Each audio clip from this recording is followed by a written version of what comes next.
ठीक है, तो आज हमारा टॉपिक है three phase AC voltage controller. इसमें ध्यान में रखना है, एसी वोल्टेज कंट्रोलर में अभी हम लोग एज्यूम ये करके चल रहे हैं थ्री फेज के केस में सिस्टम हमारा स्टार कनेक्टेड है, लोड हमारा अभी क्या है, रेजिस्टिव है। और इस टॉपिक को डिस्कस करते समय हम लोग वेव फॉर्म जो है वो पर फेज बनाएंगे, तीनों फेज की एक साथ नहीं बनाएंगे, बड़ी कॉम्प्लिकेटेड सी दिखती है, इसलिए फेज ए में अलग वेव फॉर्म बनाएंगे, फेज बी की सेपरेट बनाएंगे, फेज सी की सेपरेट वेव फॉर्म बनाएंगे। फेज ए के लिए हम थायरिस्टर ऑन कर सकते हैं T1 या T4। फिगर में शोन हो रहा है कि ए फेज के साथ एसोसिएटेड जो हमारे थायरिस्टर हैं उनकी नंबरिंग ऐसे की गई है, या तो वो T1 है या T4 है। सेम एज फेज बी के लिए हम लोग ऑन कर सकते हैं T3 या T6, और फेज सी के लिए हम लोग ऑन कर सकते हैं T5 और T2। हमें पॉजिटिव आउटपुट चाहिए, दैट मीन्स हमें पॉजिटिव आउटपुट की रिक्वायरमेंट होगी। जब पॉजिटिव साइकिल होगी उस केस में हम लोग ऑन कर सकते हैं किसको, T1 को। निगेटिव साइकिल में हम लोग ऑन करेंगे T4 को फॉर फेज ए।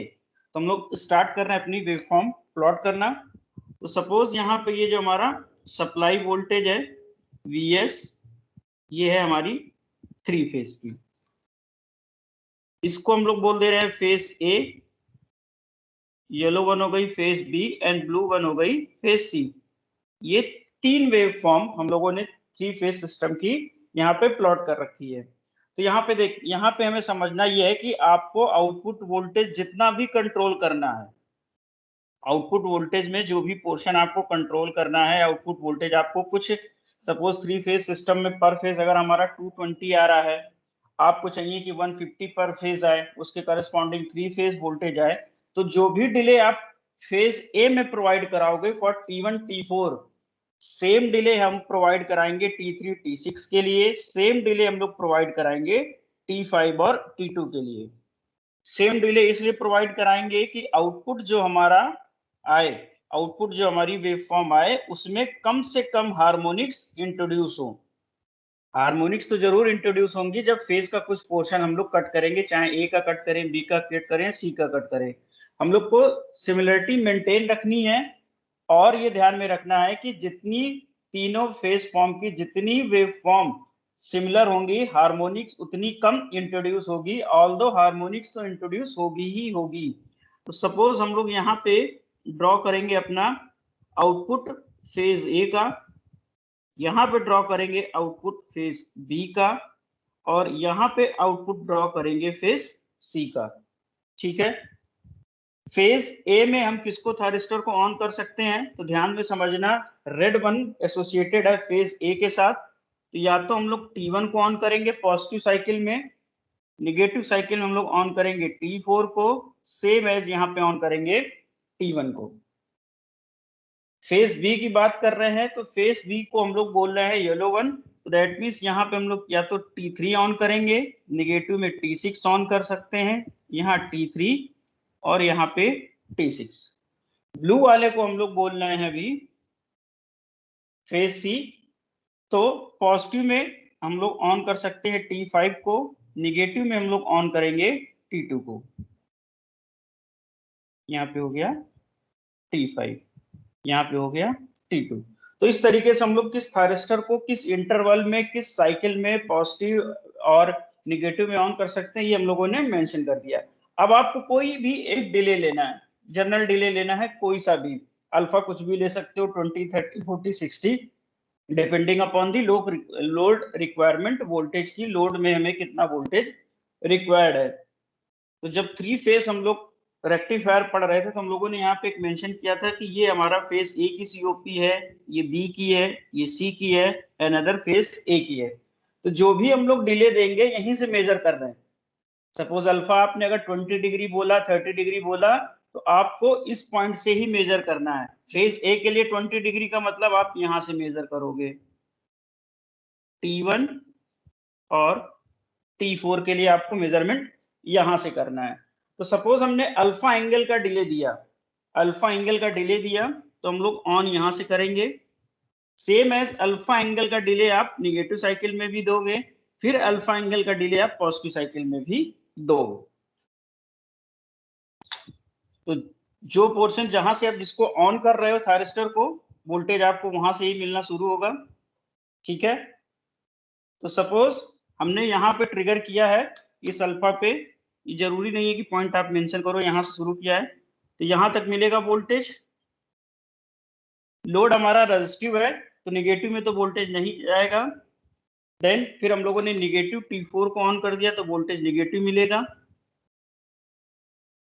फिर वोल्टेज नेक्स्ट जो है हमारा, जब तक हम लोग T1 को ऑन नहीं करेंगे तब तक हमारा वोल्टेज फिर 0 होगा। तो फेज ए के करस्पॉन्डिंग हमें कुछ वोल्टेज ऐसा मिलेगा, ये हो जाएगा हमारा फेज ए का। सेम है फेज बी में जो आप ट्रिगरिंग दोगे तो उसके सीओपी से अल्फा डिग्री मेजर करोगे, अल्फा ये हो गया इस केस में, अल्फा ये मेजर कर दिया हम लोगों ने, और यहाँ पे अल्फा ये हो गया।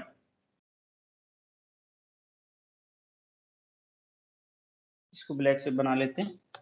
तो यहाँ से ये वोल्टेज आपका मिलना शुरू होगा, नेगेटिव आपको ड्रॉ नहीं करना है, ये कुछ वोल्टेज इस तरीके से आपको मिलेगा। एक साथ वेवफॉर्म नहीं बना रहे हैं क्योंकि बड़ी कॉम्प्लिकेटेड दिखेगी, इसलिए हर एक फेज की हम लोग यहाँ पे वेवफॉर्म सेपरेट बनाएंगे। तो ये फेज ए की वेवफॉर्म आ जाएगी, इसी तरीके से फेज बी की वेवफॉर्म आ जाएगी। अब बात करेंगे हम लोग फेज सी के लिए।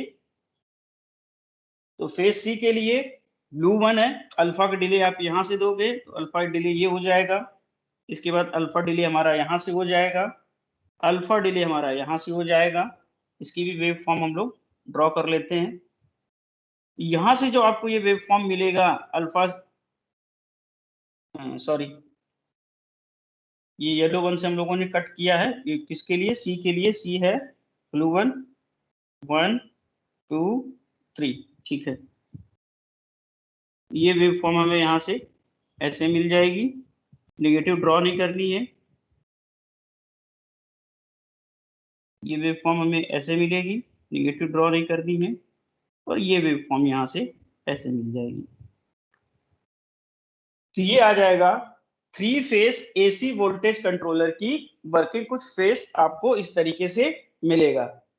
एमसीक्यू पॉइंट ऑफ व्यू से इसमें कोई भी ऐसा इंपॉर्टेंट पोर्शन नहीं है कि जिसको हम लोग यहाँ पे कवर करें। बहुत ज्यादा ये हो सकता है कि वो पूछ सकते हैं कि अल्फा डिले एंगल अगर प्रोवाइड करा रहा है फेज ए में तो फेज बी में कितना प्रोवाइड कराओगे, फेज सी में कितना प्रोवाइड कराओगे।